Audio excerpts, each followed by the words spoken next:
नमस्कार, आप देख रहे हैं इंडिया टीवी। आपके साथ मैं हूं मीनाक्षी जोशी और अब वक्त हो गया है मुकाबला का। देश में हिजाब वर्सेस भगवा की जंग छिड़ गई है।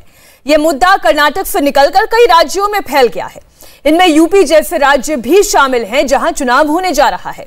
हिजाब पहनने को मुस्लिम नेता संगठन अपना संवैधानिक अधिकार बता रहे हैं, लेकिन स्कूल में ड्रेस कोड के नियम के पालन में आखिर मुश्किल क्या है, आपत्ति क्यों है, सवाल यहीं से उपजता है। स्कूल से बाहर निकलने के बाद हर तरह की आजादी है। आप साड़ी पहने, लहंगा पहने, चुन्नी ओढ़े, आप हिजाब डालें, बुर्का डालें, किसी ने कोई रोक टोक नहीं लगाई।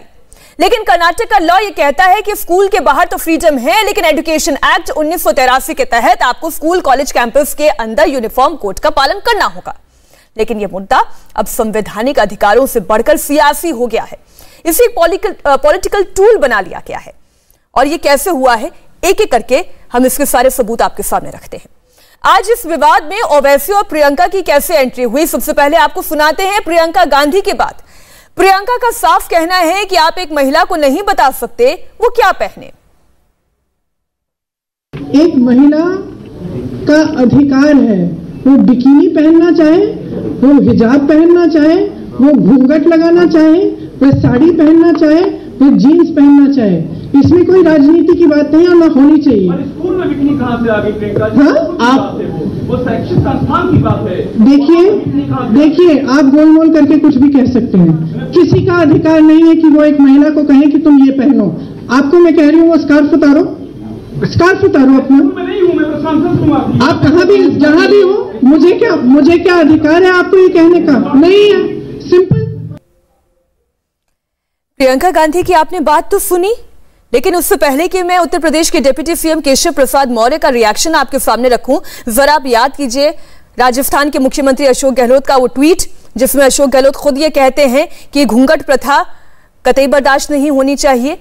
घूंघट प्रथा की वजह से औरतों को उनके अधिकारों से वंचित रखा जाता है। अब आप समझ लीजिए, प्रियंका गांधी के बयान को भी याद रखिए और अशोक गहलोत का जो जिक्र मैंने ट्वीट का किया उसे भी जरा आप याद रखिएगा। अब आप सुनिए केशव प्रसाद मौर्य ने विपक्ष पर कैसे पलटवार किया, जानबूझकर इसे कैसे एक पॉलिटिकल मुद्दा बनाया, क्या कहा उन्होंने। मैं समझता हूं कि प्रियंका मैडम को जो बोलना है इस प्रकार की बातें कांग्रेस शासित राज्यों के बारे में बोले और अपने पार्टी के नेताओं को वह निर्देश दें कि इस तरह के विषयों को अनावश्यक तूल देने का काम ना किया करें, क्योंकि बेटी बढ़ाओ और बेटी बचाओ और बेटी को पढ़ाओ लिखाओ और आगे बढ़ाओ, ये भाजपा ने शुरू किया है और भाजपा ने उसको धरती पर उतारने का काम किया है, उसको स्वरूप देने का काम किया, उसके लिए परिणाम देने का काम किया। असदुद्दीन ओवैसी ने भी हिजाब के मुद्दे पर जमकर बयान दिया। अपने हर भाषण में वो हिजाब को लेकर हमला बोल रहे हैं। कल संभल में थे तो वहां बात की, आज मुरादाबाद में भी उन्होंने हिजाब पर बयान दिया और कहा कि हिजाब पहनने या नहीं पहनने की बात कहने वाले दूसरे लोग कौन होते हैं। हिजाब और बुर्का पहनना तो हमारा राइट है, हमारा फंडामेंटल राइट है संविधान में। मैं क्या पहनता हूं, क्या खाता हूं, किसी के बाप को झांकने की जरूरत नहीं है उसमें। मेरी बेटी क्या पहनेगी, मेरी मां क्या पहनेगी, मेरी पत्नी क्या पहनेगी, मेरी खाला क्या पहनेगी। अरे तू अपने घर की फिक्र कर, मेरे पीछे क्यों पड़ा है? अब क्या हम तुमसे पूछ कर पहने क्या पहना? आप बताओ उस बच्ची ने जुर्रत का मुजाहरा किया नहीं किया? क्या अगर यहां पर कोई बाप है और कोई मां है तो क्या आपका सीना चौड़ा नहीं हुआ कि उसने हिम्मत से काम किया? हुआ नहीं हुआ? आपको खुशी हुई नहीं हुई? अगर हुई तो हाथ उठाओ, उठाओ, छत पे भी खड़े हाथ उठाओ। डर रहे क्यों? समाजवादी के तो नहीं हो ना, उठाओ हाथ। हाँ, अब आप ये भी याद रखिएगा, ये वही असदुद्दीन ओवैसी हैं जिन्होंने जब ट्रिपल तलाक कानून को खत्म करने के लिए या उसके खिलाफ कानून बन रहा था तब इसकी मुखालफत की थी। ये भी आप याद रखिएगा। आपने देखा कि कैसे प्रियंका से लेकर ओवैसी तक इस मुद्दे को पॉलिटिकल बना रहे हैं। क्या हिजाब के वोट में नजर मुस्लिम वोट पर है? यूपी में चुनाव है, क्या इसलिए हिजाब पर तनाव है? सवाल यह भी कि आखिर कौन बढ़ा रहा है ये टेंशन? सवाल यह कि हिजाब जरूरी है या फिर ड्रेस कोड जरूरी है? हिजाब जरूरी है या फिर शिक्षा जरूरी है? रूढ़िवादी मानसिकता से आखिर निजात कब मिलेगी और धर्म की आड़ में हिजाब की ये बंदिश क्यों ला दी जा रही है? इन तमाम सवालों पर आज मुकाबला में हम शुरू करते हैं बड़ी बहस। और बहुत खास मेहमान हमारे साथ आज इस चर्चा में शामिल हो रहे हैं। हमारे साथ सामाजिक कार्यकर्ता निगहत अब्बास जुड़ गई हैं, सामाजिक कार्यकर्ता अंबर सैदी हमारे साथ जुड़ गई हैं और साथ ही हमारे साथ मौलाना यासूब अब्बास ऑल इंडिया शिया पर्सनल लॉ बोर्ड के सदस्य जुड़ गए हैं और शोएब जमाई मुस्लिम स्कॉलर हमारे साथ जुड़ गए हैं। आप चारों ही मेहमानों का स्वागत है। मैं शुरुआत निगहत अब्बास आपके साथ कर रही हूं। ये प्रोग्रेसिव सोच होनी चाहिए, माइंडसेट ये होनी चाहिए कि पहले हमें शिक्षा दो, पहले हमें किताब दो, फिर हिजाब का सोचेंगे, फिर बुर्के का सोचेंगे, पहले हमें मुख्तार तो बनाओ। लेकिन आज बहस कहां हो रही है कि पहले हिजाब दो और फिर किताब दो। मीनाक्षी, आप बिल्कुल सही कह रहे हैं और इसी बात को मद्देनजर रखते हुए आज अगर मैं यहाँ पर बैठी हूँ, हिजाब का विरोध कर रही हूँ, तो जनता को भी समझना पड़ेगा, मेरे मुसलमान भाई बहनों को भी समझना पड़ेगा कि मेरा विरोध हिजाब से या मुझे दिक्कत हिजाब से है ही नहीं। मैं खुद पहनती हूँ, मैं कभी पहनती हूँ कभी नहीं पहनती हूँ, पर जब मेरा दिल करता है मैं पहनूंगी, जब मेरा दिल नहीं करेगा मैं नहीं पहनूंगी। यहाँ जो सिलसिला है वो शिक्षा का है। शिक्षा के घर में हम क्यों उसको धार्मिक स्थल या धार्मिक घर का दर्जा देना चाहते हैं? वो शिक्षा का घर है, वहां पर यूनिफॉर्मिटी होनी चाहिए ना। Uniformity is equals to equality, right? हम यूनिफॉर्म क्यों पहनते हैं? क्योंकि यूनिफॉर्म इक्वालिटी को दर्शाता है। क्योंकि वहां पर जब हम स्कूल में जाते हैं तो कोई बच्चा अमीर या गरीब नहीं होता, कोई बच्चा कमजोर या ताकतवर नहीं होता, एक दूसरे में कोई अंतर नहीं होता, कोई हमें ये नहीं दिखाना होता कि हम अलग अलग धर्म और जातियों से आते हैं। यही वजह है कि हम एक यूनिफॉर्मिटी का पालन करते हैं, एक ही तरह के कपड़े पहनते हैं। इसी वजह से हमें उसका आगे भी पालन करना चाहिए। मैं हम ले लेते यूनाइटेड अरब एमिरेट्स, एक मुसलमान कंट्री है, एक इस्लामिक देश है, इस्लामिक देश, बहुत अच्छे अच्छे बड़े बड़े शहर वहां पर है, एक डेवलप्ड नेशन है। मेरी खुद की फैमिली, बहुत सारे लोग वहां रहते हैं, वहां की भी बच्चियां स्कूल में जाती हैं। वहां तो कोई ऐसा नहीं है कि अगर यूनिफॉर्म के अलावा कोई हिजाब या निकाब या बुर्का पहनता हो। जो यूनिफॉर्म एक स्कूल ने तय कर दी वही यूनिफॉर्म स्कूल में पहनी जाती है। ऐसा भी है कि बहुत सारे लोग हैं हिंदुस्तान से, हिंदू परिवार हैं जो दुबई में जाकर रह रहे हैं और वहां की बच्चियां अगर स्कूल जाती है तो ऐसा नहीं है कि वो धोती, कुछ लड़के अगर रह रहे हैं तो धोती पहन के जाते हैं और जनेऊ पहन के जाते हैं, या बेटियां हैं तो वो लहंगा चोली में जाती हैं, उसी लिबास में जाती हैं जो दुबई के स्कूल्स ने, अबू धाबी के स्कूल्स ने वहां पर तय कर दिया है। तो ये विरोध ऐसा क्यों? एक और चीज मीनाक्षी जी, इस बात को हमें बहुत ज्यादा मद्देनजर रखते हुए बात करनी चाहिए कि ऐसा ना हो कि, क्योंकि मुझे ऐसा लग रहा है जैसे आपने भी कहा कि चुनाव के चलते ऐसा हो रहा है, कि ऐसा तो नहीं है कि चुनाव के चलते हुए ऑपोजिशन एक और मैसेज देना चाहती है और ये गलत मैसेज जाएगा कि जब आगे आने वाली पीढ़ी ये ना कहने लगे कि अब जब कोर्ट में मुसलमानों का जो केस सुना जाए वो एक मुसलमान जज ही सुने, एक अस्पताल में एक मुसलमान की अगर सर्जरी करनी है या इलाज करनी है वो एक मुसलमान डॉक्टर ही करे। ऐसा भी हो सकता है कि स्कूल और कॉलेज में ये डिमांड आने लगे कल को कि अगर मुझे पढ़ना है, मैं मुसलमान हूं, तो मेरे को तो भाई मुसलमान टीचर ही चाहिए।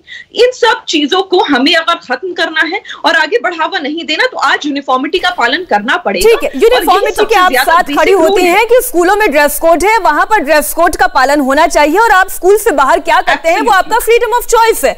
अब हमारे साथ मौलाना यासूब अब्बास जी जुड़े हुए हैं। क्यों ऐसा लगता है अब्बास साहब कि ये पूरा मसला ना रिलीजियस ईगो का बन गया है? आज मध्य प्रदेश से तस्वीरें आती हैं, बच्चियां कह रही हैं, मुझे तो बहुत खुशी होती है सुनकर जब बच्चियां ये कहती हैं कि हम आईएएस बनेंगे, लेकिन हम बुर्के में फुटबॉल खेलते हुए उनकी तस्वीरें आती हैं। आप ये क्या बताना चाह रहे हैं? ये बच्चियां क्या बताना चाह रही हैं? वो आईएएस बने, वो शिक्षित हों, वो आगे बढ़े, ये तो पूरा देश चाहता है, ये हर कौम का व्यक्ति चाहेगा, लेकिन क्यों इसे रिलीजियस ईगो का मसला बना दिया है? स्कूल में यूनिफॉर्म होती है, पालन करें, क्या आपत्ति है इसमें?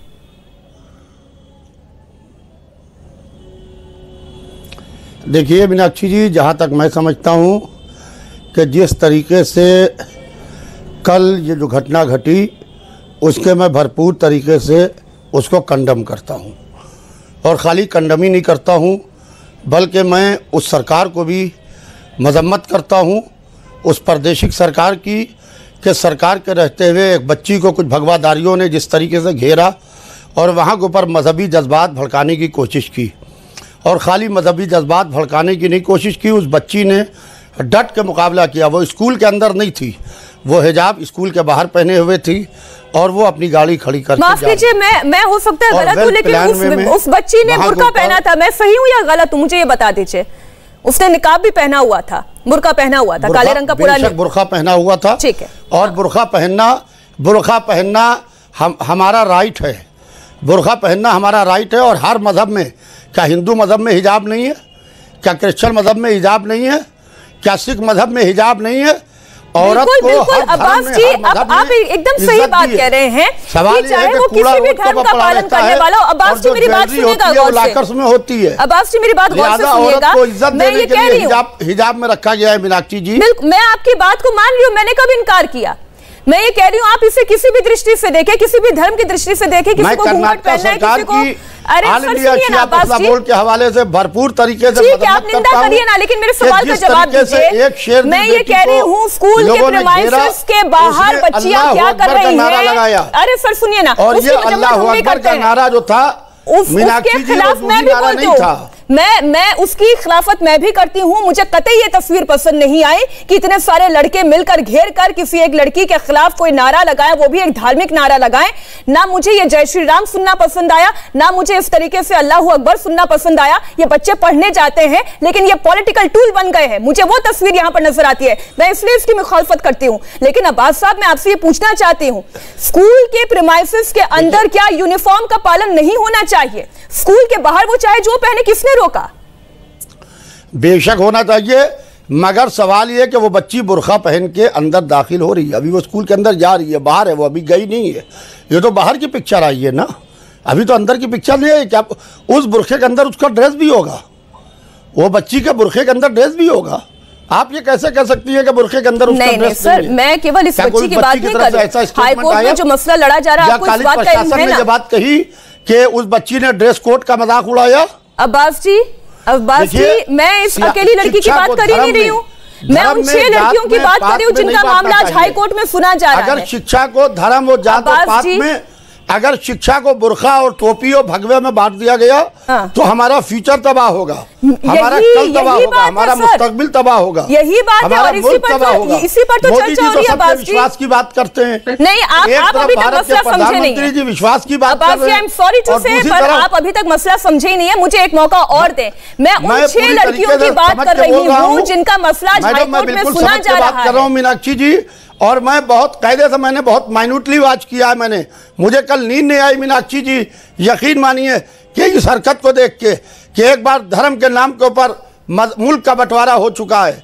अब हम मुल्क के बंटवारे को नहीं चाहते हैं कि अब धर्म के नाम के ऊपर ये मुल्क को हम नहीं बंटने देंगे, बिल्कुल नहीं बंटने देंगे। जिना की भी मदम्मत करते हैं, हम औरंगजेब की भी मदम्मत करते हैं, हम बाबर की भी मदम्मत करते हैं, हम उन लोगों की भी मदम्मत करते हैं जिनने मुल्क का बंटवारा किया, और हम इन फिरका परस्त ताकतों की भी मदम्मत करते हैं कि जो घर के अंदर दीवार उठाने की बात कर रही हैं। ठीक है अब्बास जी, मैं दोबारा आपके पास आऊंगी, लेकिन मैं विषय एक बार फिर अंबर जैदी, विषय ये है कि बात यहां पर उन 6 बच्चियों की हो रही है जिन्होंने कहा कि वो स्कूल के अंदर यूनिफॉर्म के साथ हिजाब पहनना चाहती हैं, और जबकि कर्नाटक का एजुकेशन लॉ ये कहता है कि आपको स्कूल के भीतर स्कूल की यूनिफॉर्म की यूनिफॉर्मिटी को पालन करना होगा।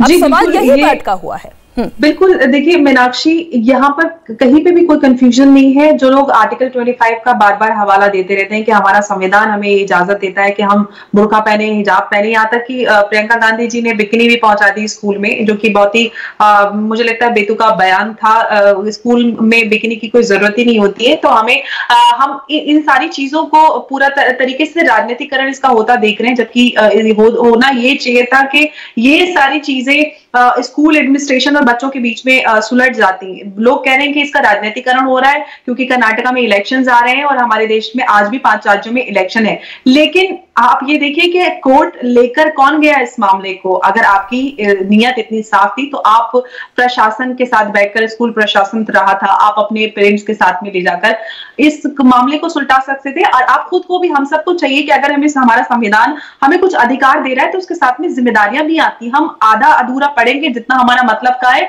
जो हमारे साथ जिम्मेदारी आती है वो हम नहीं लेंगे, क्योंकि हमें सिर्फ अपनी मीठा चाहिए, कड़वा तो हमें चाहिए ही नहीं है। हम मीठा खाएंगे, कड़वा हम थू थू कर देंगे। तो ये बहुत बुरी आदत है। हमारे देश के हर नागरिक को ये समझना होगा, जो संविधान के आर्टिकल 14 से 25 का हवाला देते फिरते हैं, चाहे ट्रिपल तलाक का मामला हो, चाहे ऐसा कोई भी मामला हो, बस उन्होंने आर्टिकल 14 से 25 तक बोलते हैं कि हमारा संविधान ये कहता है, वो कहता है, वो कहता है। लेकिन जब तक आप दूसरे के अधिकारों का उल्लंघन ना करें और हर ऑर्गेनाइजेशन का एजुकेशनल इंस्टीट्यूट्स हो या प्राइवेट ऑर्गेनाइजेशंस हो, सबका एक कोड ऑफ कंडक्ट होता है।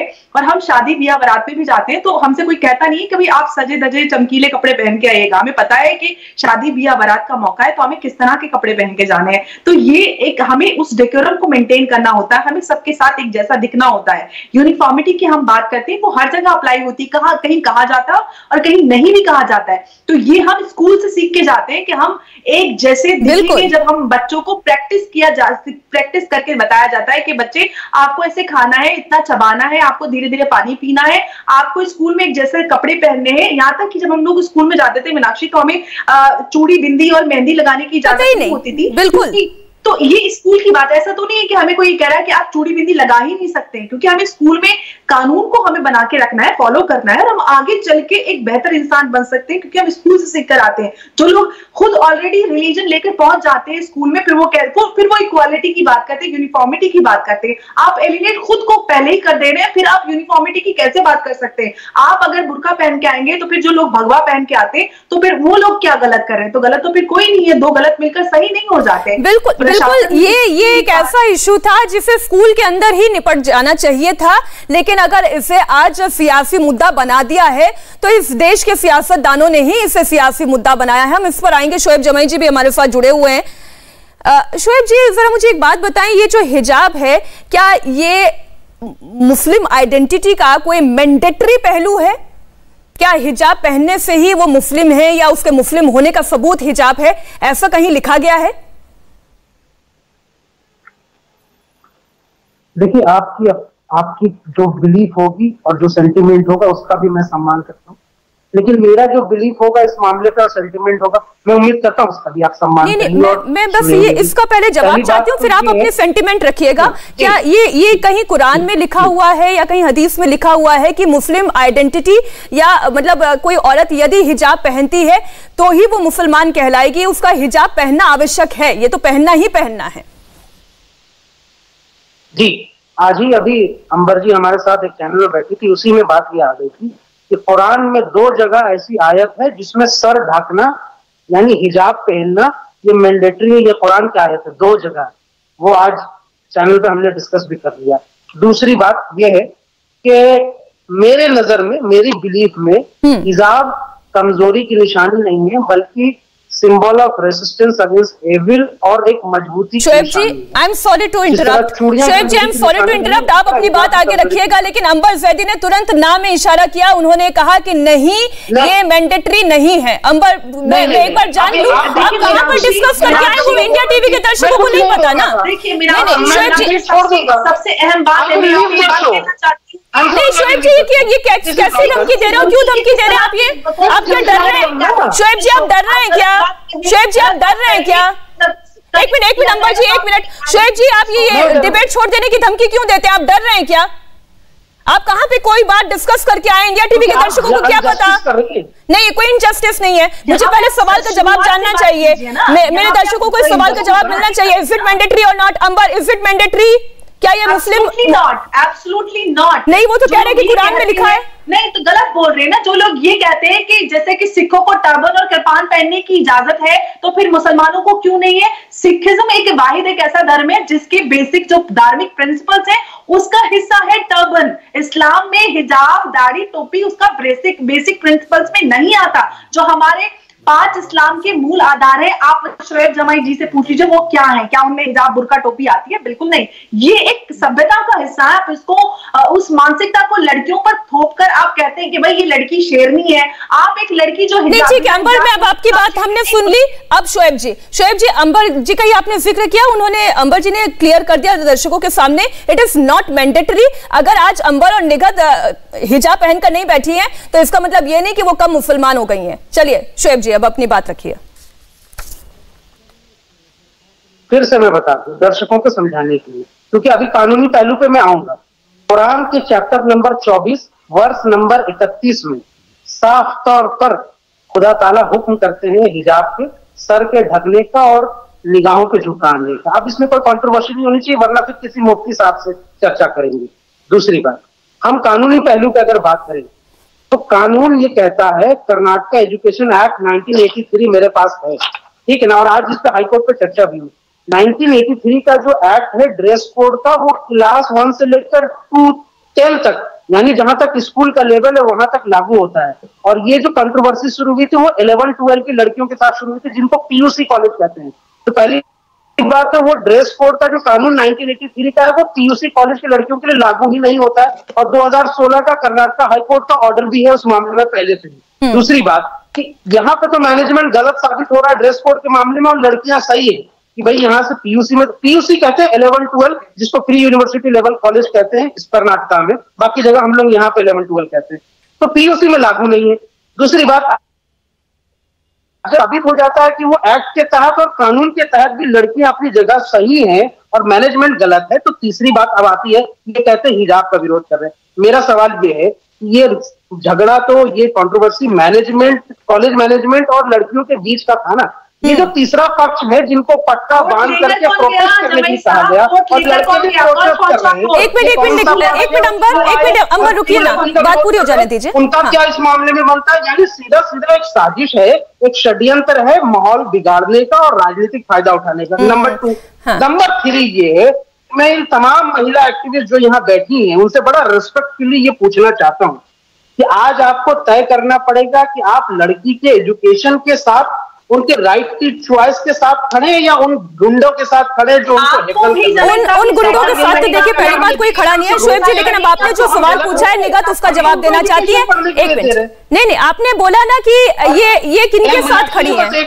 हाँ शोएब जमी मेरी बात, मुस्कान में ये बड़ी पावरफुल मैसेज दिया है कि भाई वो सिर्फ मुस्लिम लड़की की बात नहीं कर रही है, वो तमाम लड़कियों को वो हिम्मत दे रही है जिनको लड़के छेड़ते हैं, परेशान करते हैं। अरे शोएब जी, वही मैं कह रही हूँ, अब इसे सियासी मुद्दा कौन बना रहा है? यहाँ से मैं किसी सियासी पार्टी से तो मैंने कोई मेहमान बुलाया नहीं है, वरना कांग्रेस से भी मैं जवाब लेती, मैं बीजेपी से भी जवाब लेती।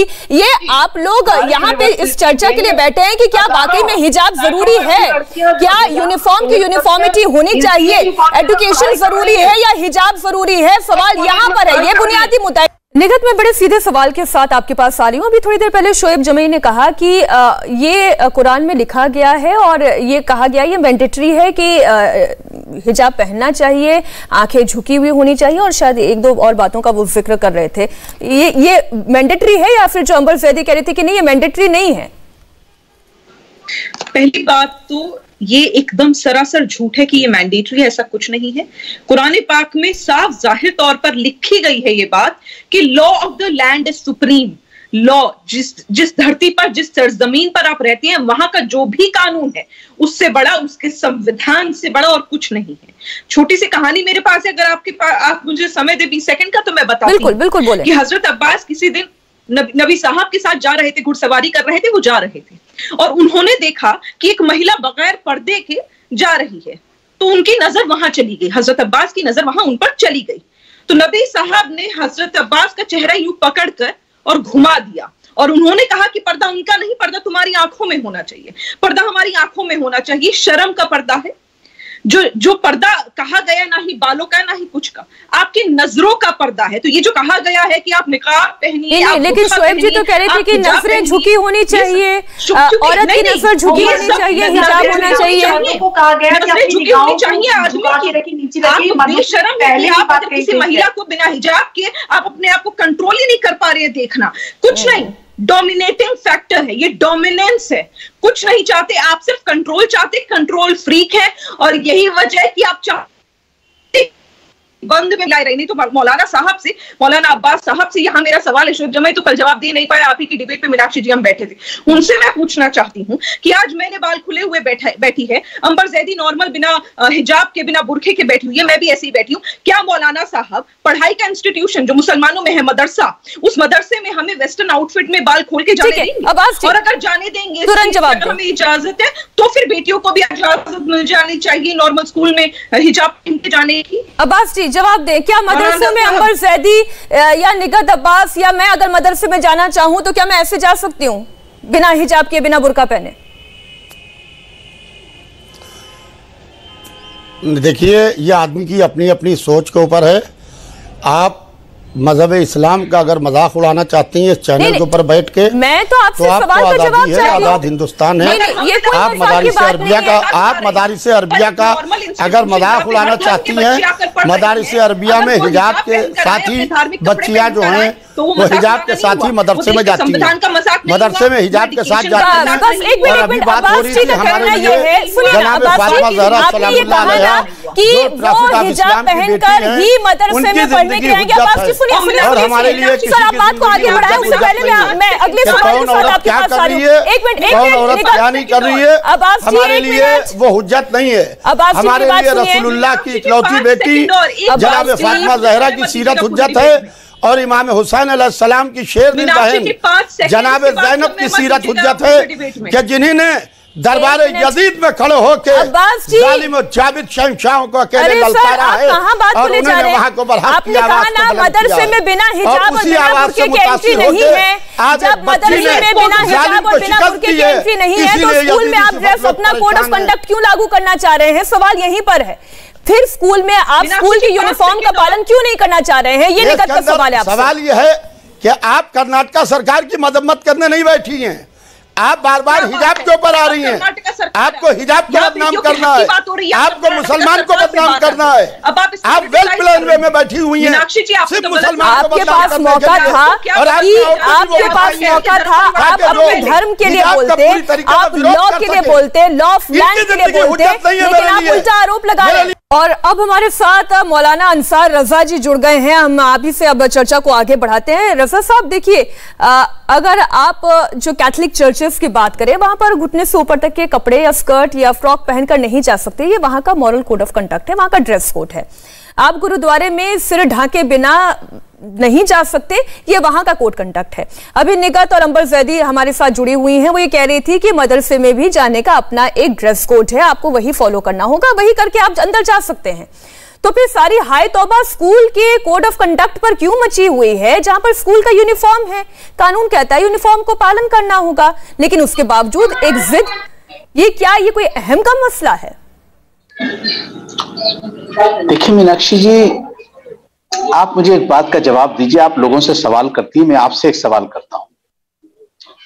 अगर किसी स्कूल का ड्रेस कोड पैंट शर्ट है और हमारे कोई सरदार भाई पगड़ी बांध करके चले जाएंगे तो क्या करेंगे आप? उनको स्कूल से बाहर निकाल देंगे या उन्हें स्कूल में दाखिल होने देंगे? इसका जवाब पहले आप दें। बिल्कुल, अब आप मेरा जवाब सुनिए। अगर किसी स्कूल का ड्रेस कोड पैंट शर्ट है और अगर हमारी बच्चियों को हम नहीं भेजना चाहते, पहली बात तो मैं ऐसे कतई विचारों की नहीं हूं कि मैं ना भेजूं, लेकिन अगर फिर भी अगर ऐसा कोई है व्यक्ति तो मैं उसे स्कूल की जगह किसी और स्कूल में पढ़ाऊं। ए नंबर।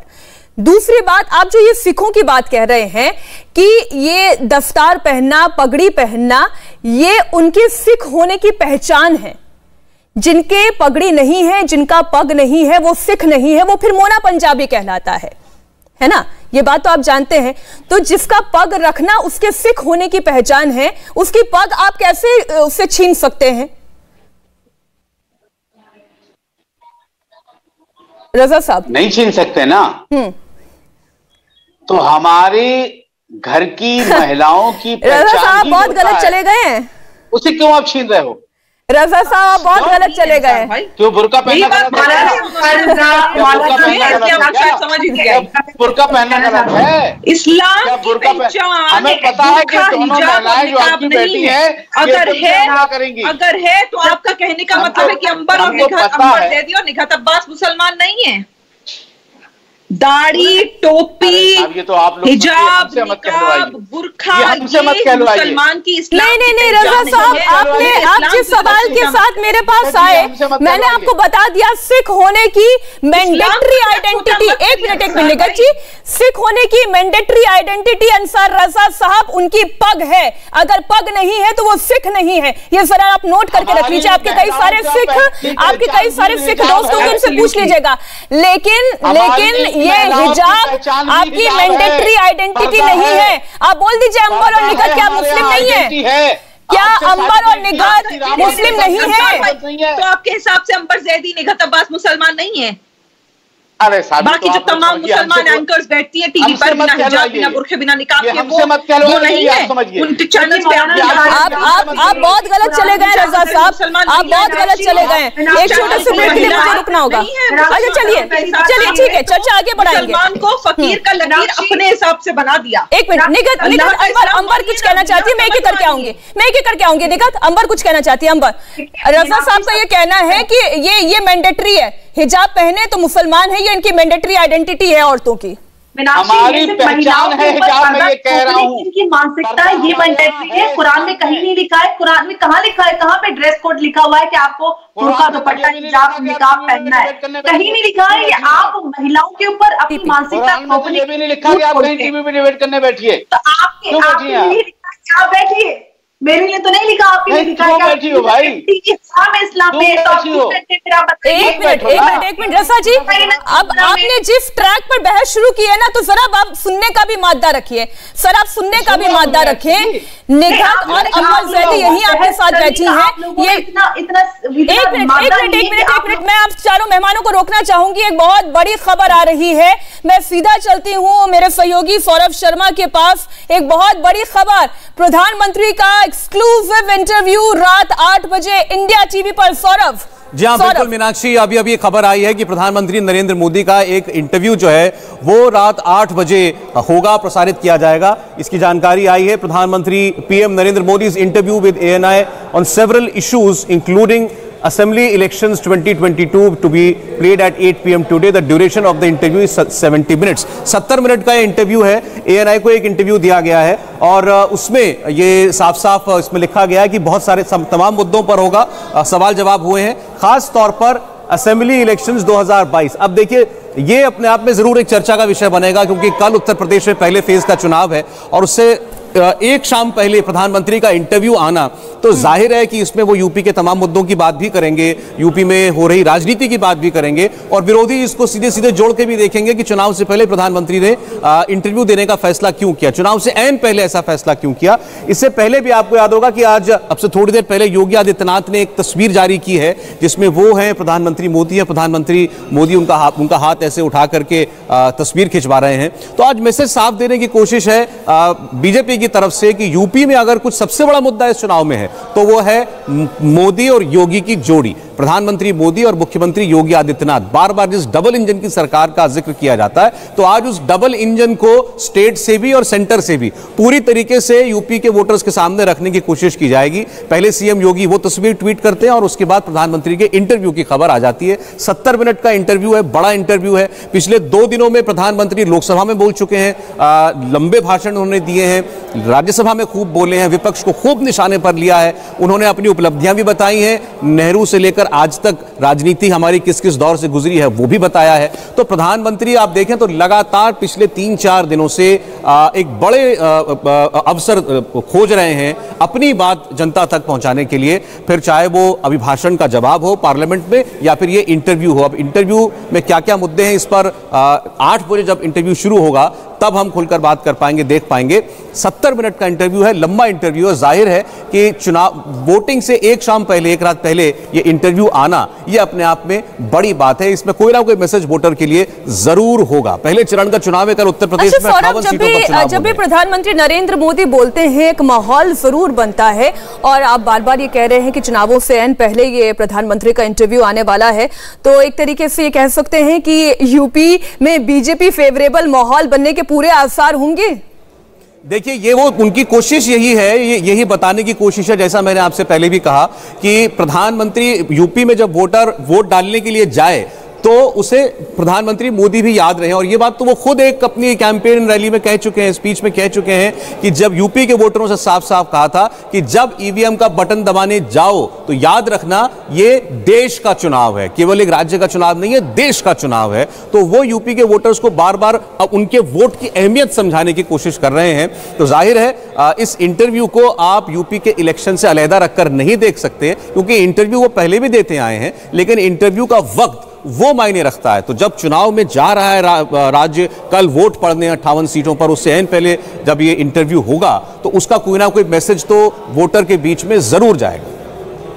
तो एक बड़ी खबर, आज रात 8 बजे आप इंडिया टीवी पर प्रधानमंत्री नरेंद्र मोदी का ये इंटरव्यू देखेंगे और इस इंटरव्यू में क्या क्या बातें हो सकती हैं, क्योंकि चुनावों से एन पहले कल पहले चरण का मतदान होना है और पहला वोट कल सुबह पड़ना है। उत्तर प्रदेश में पहले चरण का मतदान होगा, तो इससे पहले सौरभ नजरें सबकी यही टिकी रहेंगी कि किन किन मुद्दों पर आज प्रधानमंत्री बोल सकते हैं।